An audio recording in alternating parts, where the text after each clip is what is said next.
and welcome back to the Lords of Loud. We're just four music fans living in Australia who love a bit of a debate about music.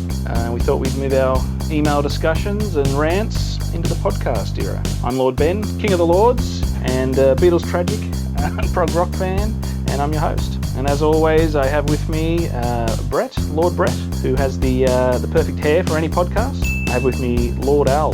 He's a living anachronism, a man who loves Seal and Slayer. Best of both of them. And of course, we have Lord Kev, and it's not really his accent that makes him hard to understand.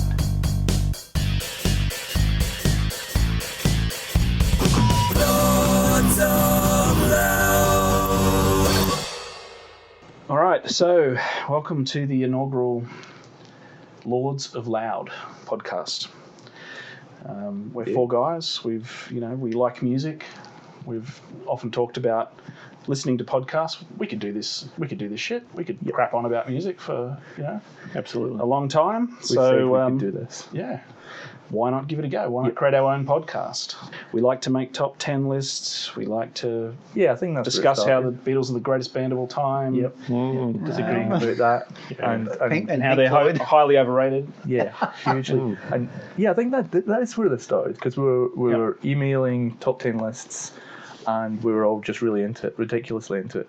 And I wish we could find them on those emails because they were pretty funny. Yeah, we do have some of those around. Yeah. That's right. We could have a script reading with the emails. Yeah, we could have a whole episode where we just read out our old emails. Yes. That'd be fantastic. So the premise of this show is that we will have a major theme each season. I know it's a bit presumptuous to think there's going to be multiple seasons at this stage when we haven't even launched an episode. No, it's hugely presumptuous. Yeah. So you can have short seasons. I'm proposing... So this is the pilot, right? This is the pilot. So will the pilot be taken up? Will the show be taken up after this pilot? Yeah, and maybe we just step aside and they get four other Muppets in here to do the show, and the concept was ours, Yeah. And then it just goes on. We make millions of dollars off the rights to it, Sure. and and the logos and the branding, Like it. Lords of Loud. Lords of Loud. We don't have to be involved anymore. We just sit back and collect the money. That'd be even better, wouldn't it? Or maybe Al could be like the Blue Wiggle. He still keeps in it. Yeah, that's right. But keeping an we eye get on in. them. We just drop out once every couple of seasons. One of us just drops out, and then And this guy comes in and does the Scottish accent. So that's that's the Who's going to be Scottish. captain for the sword? It can be close enough. It doesn't have to be Scottish. Yeah. People don't listen anyway. European. Scottish. Yeah, it's all the same. Irish, Welsh, something. There's an Irish guy started at my work, and everyone just comes along up to me and saying, oh, there's an Irish guy starting. You don't feel lonely anymore. There's so much to talk about. That's right. You're all from that part of the world. You all must know each other. So, as you mentioned, Kev, that the reason that we started a lot of this conversation was that one day I made a very accurate but seemingly controversial statement that the Beatles were the most underrated band of all time. So, for the first season, one of our core theme or our core set of programs is going to be trying to compare the runners-up to the Beatles to try to find who is the also-rans in the greatest bands. So it's kind of like a World Cup, isn't it? We're going to do some competitions, bands against bands, then the qualifiers go through for the chance to compete against the Beatles. The Beatles are basically like they're already in the final. Free pass to the final. They're alady in the final. Yeah. Let's be clear. Like the competition is actually who is the best Beatles in the Beatles sound, and who's the best Beatles in the Beatles sound. Yeah, who does the Beatles best out of the Beatles versus everyone else? That's essentially what it boils down to. Wow. There's going to be a lot of. I didn't even know what that means. There's going to be a lot of what you're saying is like criteria. Who comes close to being second? Yes, yes. Out of all the bands who have members with identical names to the Beatles and playing the same types of songs, who's second best? Yeah. That's right. Yeah. So there will be objective criteria based on all kinds of stats and popularity, influence. We'll outline that as we go along. It's going to be very. But just so we don't bore the audience with all the rules, just even get some of you guys on board. We're not going to do that every episode. All right. So in between those sort of bigger shows or bigger concept shows, we're going to do some shows on smaller concepts like What sort of musical meccas would you love? What rock and roll meccas would you love to visit in your lifetime? See, I'm still thinking that Mecca's a type of chocolate bar, but geez, I love a Mecca. A mecca is a place. What sort of place would isn't you it? have to make a pilgrimage to as a rock fan? As a fan, Is it Abbey Road Studios for me, or is it Probably is, the but, hallowed ground of the Woodstock farm, where Woodstock was held, or is it some other is it the Hollywood Bowl, or is it what are some places you'd like to, and this doesn't include Debbie Harry's cover. it doesn't include going back in the past. This is where would you go now. Some other things we've talked about, who was the best frontman of all time. Sure. Guilty pleasures. Guilty pleasures. Things you might be embarrassed to be found singing in the shower. Lots of content there. Gary Absolutely. I'm not touching that. No, that's right. That's what he said. That's right. But people don't talk about guilty pleasures now. It's just there's so many to choose from. That's right. That's it. So we've got lots of ideas. Let's throw around some others. We need, what sort of things do we want to talk about? I mean, we've got lots of top 10 lists. I know we've talked about, at what point did you love a band and then they lost you? When did good bands go bad? Yeah, that's it. When did good bands go bad? We even talked about you could spend a whole episode just talking about when did you fall off U2? Or Yes, that's right. Everyone's got a moment, right? Yes. What was your last U2 album?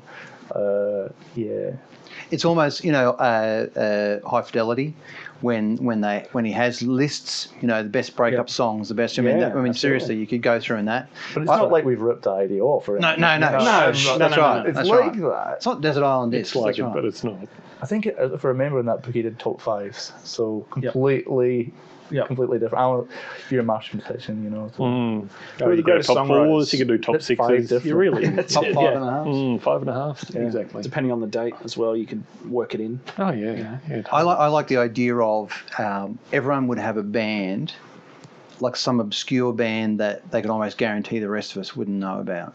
Oh, that's good. And doing a Introducing show others where to you a go, band. listen to this band, listen to this artist. that's Here's right. a bit of a story on them. This is what I found. This is why I've found them. Yeah, because I reckon everyone would have. Yep, Kev, great. you'd have some weird ass. I'm wondering if I've got any bands I like that any of you have ever heard of. That's true.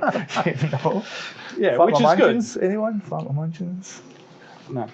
But I think The beer coasters. But I think this is great because we come from it. We do come at this from different perspectives. We come from two very different cultures, all four of us, don't we?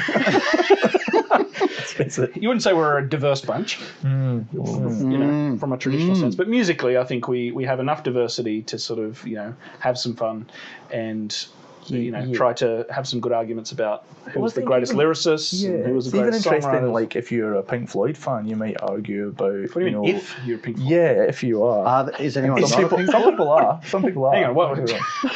Shots You fired might early. argue quite passionately about why why one album is worse than the other and which one is the worst album that they've ever made. Sure. If not ever heard in your life. Yeah. You could love them for all those horrible reasons and have quite a strong argument with another fan. So that side of things be interesting for me. Yeah. It'd be interesting too, Kev, to discover if people have bands that have come back. Have they redeemed themselves along the way? Yeah. Because Did they have a they've been- second act? Yeah, a third act, yes, a third where act they've, in some where they've cases, come in, and whether or not they've been managed to redeem themselves in you, or whether you've just written them off forever. I think I've got Absolutely. one. Yeah. Or I'll save it. we could even do a show where someone else tries to like you might have written off a band. Is there the option that somebody can convince you? No, but hang on, you haven't heard this album, this later album, or this. Can someone convince you that there is some later work? Someone's worth going to listening hold to? you down and make you listen to the Bends until That's you go, right. all right, fake plastic tree, whatever. Yeah, that could happen, I suppose. What's probably really interesting about the diversity of it, the great thing that brings us together, right, is the fact that we don't even qualify as has-beens. We Never beens. That's never right. beens or We literally have no credentials Yeah. to back up us doing a music podcast. None. Right. Apart from the fact that we've all had a look at allmusic.com. That's right. We've spent hours listening to our favourite albums. Yeah. We've got, instruments in our house. Yeah, That's we've got right. instruments that rarely get Without played. strings. Yeah. That type of thing. I don't even know the words to the chorus of my favourite songs. It's going to go well. It's funny you should say that. Some of them, yes. Love. Yeah. Well, with all that screaming metal you love, I'm pretty sure. Although that was my screaming metal. Yeah. I was just listening to a band in the kitchen before making dinner tonight, and I've been listening to them, I guess, for 20 years. It's a band called St Etienne, right? And Sorry? St Etienne, right? They're named after a French football team. No one's ever heard of them, mate. Right, no one's ever heard of them. We've started We're that one going already. for a mass audience here. So just try to keep it to the Rolling Trying Stones to top make 500. the point, you see, that I've been listening to this, and suddenly the lyric made sense to me tonight. Because I just love the bass line so much. It's just a great groovy, synth bass line, blah, blah, blah. And suddenly I went, oh, right. So when he died on the motorway, he was actually having an affair, and that's why she's crying about the letter. And it just, this tiny lyric just suddenly clicked. And I swear I've been listening to this album, I love it. I've had it. Wow. But Isn't that the beauty of music? You can find new things in it all the time. You can go back and revisit things. It's the one, you can watch your favourite movies, 4 or 5 times, and you go, okay, well, I'll wait 5 years now to watch that. But you can listen to your favourite albums just over and over and never get sick of them, Yeah. So Kev, did it change it for you? No, not at all. No. It's just So a little, twist. did it make it better? Yeah, I mean, how can I say it? It's a bit like Alan was getting at. It's like, you can love the song, that doesn't change. You've heard it all as much as you want to, and you love it anyway. It's just so funny that this little twist in the lyric went, oh, right, Okay. I get it. I don't know why. There is a story. See, I've had the opposite where I've heard the lyric and I've had my idea of what the guy was talking about, and then 10 years later I read something where he explained it, and I went, oh. So I don't want it to be about that because I want to put my own meaning in it. Yeah, because I can no longer feel like he was speaking to me at that point, because it's it's like, oh man, that's terrible. Yeah. Well, I think Seal on one of the liner notes for whatever album it was in the 90s, so he just lots of people ask me to write down the lyrics for my songs, but I don't do it because you start putting your own meaning into what you're hearing, and it does become personal. He said, and even if you mishear the lyrics, you still sing along with them, even though it makes no sense whatsoever, and you start, getting that attachment. Yeah. And whatever you think the song means is what it means. So let's just stop there. And Al, you've read the liner notes on an album by Seal. Is it too late to drop him from the podcast? That's right. I want to go from. I don't think. No, hang on. I'm with Al. Have we started the Guilty Pleasures episode? I'm with Al here. There are no guilty pleasures in listening to Seal. I don't think we should be leaping on anyone for being into what they're into. That's you like Pink Floyd, for instance, and I don't say anything about them. Do you know what I mean? I don't think we should be. Giving people a hard time if that's. Oh, but I think we do. I think we need to give. Yeah. What I want to know is how you go from Slayer to Seal. Quite easily. You just follow the S's. Yeah, you just follow the S's. Seal comes first, of course. You were and then looking Slayer. through the racks and hang on. Seal. Who's this metal band? I haven't heard of them before. Alphabetical I'll give it a go. approach to music. I'm sure they're better. Working your I'm way sure they're through better this. than Rat. Jeez, Rat, hate that. So whilst the metal a band kiss Rat. from a rose. No. Yes, it would be that album, actually. Okay, all right.